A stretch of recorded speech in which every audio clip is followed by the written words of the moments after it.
Alors la problématique de cette thèse est beaucoup plus simple que son titre. Comment et pourquoi les entreprises ont-elles utilisé et utilisent-elles des prix internes du carbone?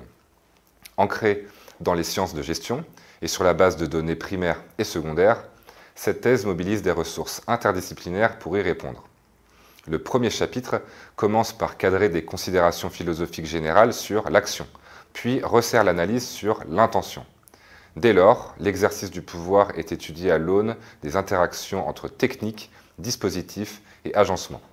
Et c'est ainsi que sont réunis les concepts de performativité et de gouvernementalité. Aussi, il est défendu l'idée que la généalogie est la méthode pertinente pour mettre ce cadre théorique en relation avec un objet d'étude empirique. Dans cette perspective, le chapitre de transition définit le pricing du carbone comme une instrumentation. Mais celle-ci n'est jamais neutre.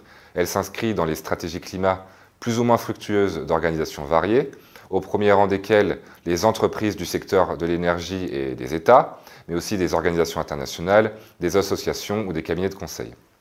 En même temps, cette technique particulière est au fondement de politiques domestiques et de la politique climatique internationale, et ce depuis le protocole de Kyoto jusqu'à l'accord de Paris.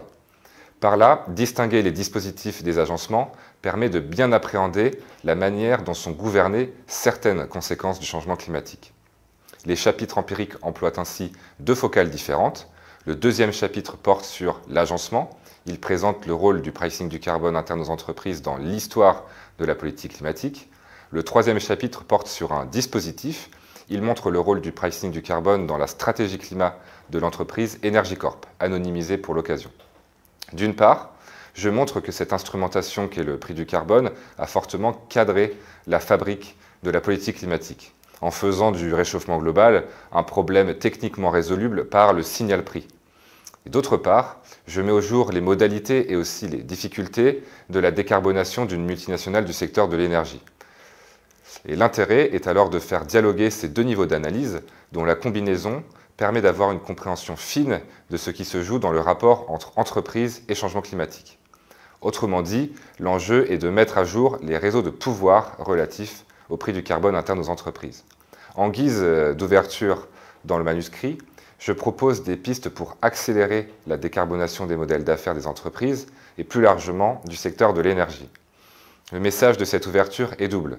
D'un côté, c'est qu'il y a des choses que l'on peut facilement faire pour s'engager plus fortement dans la transition bas carbone. De l'autre côté, si l'on attend trop, il deviendra probablement nécessaire de mettre en place des systèmes très contraignants d'ici quelques décennies. La conclusion de ma thèse présente donc une vision du futur entre espoir et crainte. C'était la présentation de ma thèse et encore merci à la FNEJ pour ce prix.